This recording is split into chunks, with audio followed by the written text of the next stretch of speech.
ఇప్పుడు ధ్యానం సాధన చేద్దాం. భైరవ ముద్ర ఎడమ చేతి దానిపైన కుడి చేతిని ఉంచండి. రెండు చేతులను మన యొక్క కాళ్ళపైన ఉంచాలి. సుఖాసనం సిద్ధాసనంలో కూర్చోవాలి. మన యొక్క తల, మెడ, వెన్నెముక, షోల్డర్స్, శరీరం అంతా కూడా లూజ్గా ఫ్రీగా ఉంచండి. కళ్ళను సాధారణంగా మూసివేయాలి.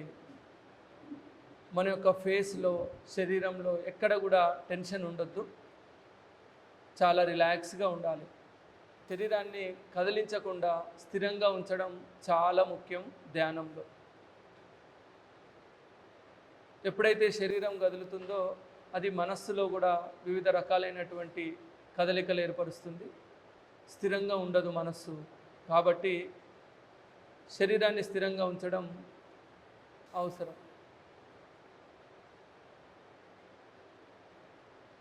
మెల్లిగా మనస్సు పైన దృష్టి ఉంచి అక్కడ వస్తున్న ఆలోచనలను గమనించండి.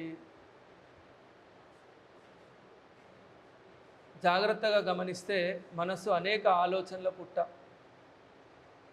ఎప్పుడు ఏదో రకమైనటువంటి ఆలోచనలు వస్తూనే ఉంటాయి. అనేక కోరికలు, ఆశలు, జ్ఞాపకాలు, చేయాల్సినటువంటి పనులు ఇవన్నీ వస్తూ ఉంటాయి.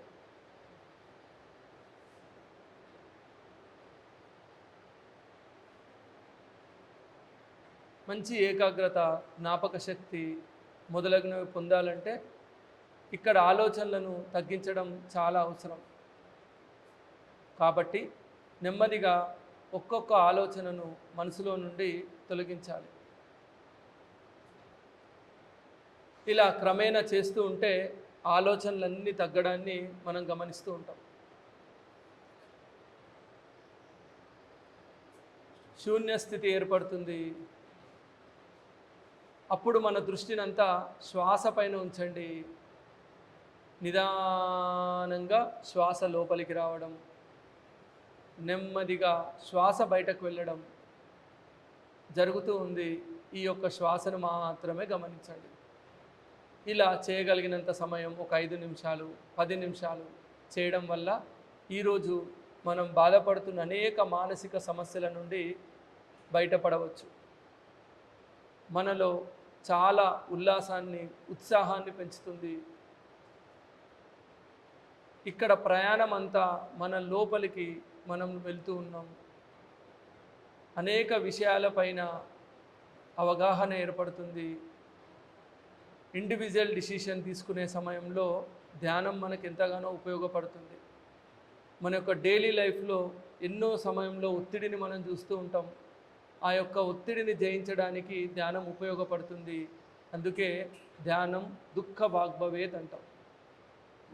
ఇప్పుడు నిదానంగా మళ్ళీ మన యొక్క దృష్టి శరీరం పైన మెల్లిగా మెల్లిగా మెల్లిగా రిటర్న్ అవుతుండాలి. సాధారణ స్థితిలోకి రావాలి.